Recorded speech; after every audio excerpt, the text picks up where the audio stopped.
Could training like an Olympian save your life? Known as the silent killer, high blood pressure, or hypertension, increases risk for stroke, kidney disease, and heart failure. The good news is we're getting pretty good at treating hypertension. Research has developed effective drugs, but these can be expensive, can have potential complications, and don't solve many of the root causes.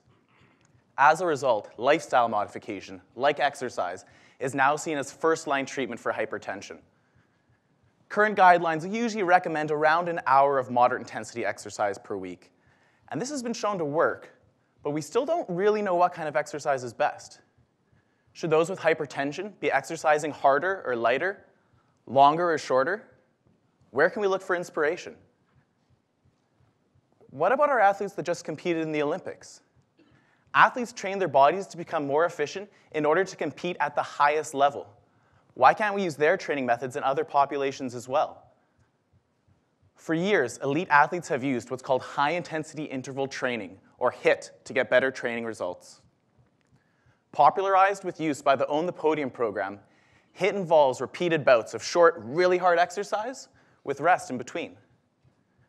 Could these methods work for those with hypertension? Our lab group recently completed a review of the literature on HIIT and blood pressure. And while it's looking like HIIT shows promise in treating hypertension, more research is needed to confirm these findings and to look at the short-term changes that are happening in the body. To address this gap, we got older women with hypertension to perform both HIIT and moderate-intensity exercise, and we looked at their blood pressure changes over the 2 hours following each training method. Now, I'm sure all of you are thinking the same thing. There's no way it can be safe for someone with hypertension to train like an Olympian. And that's what the pervasive thought has been in healthcare as well, until recently. While it is important to properly screen and supervise this kind of training, research, like mine, is showing that it can be performed safely in this population. By challenging dogma, we discovered that HIIT reduced blood pressure the same amount as moderate intensity exercise, but these reductions lasted for a longer period of time. And importantly, our participants did this safely with no adverse events. Not only this, but HIIT improves aerobic fitness twice as much in half the time.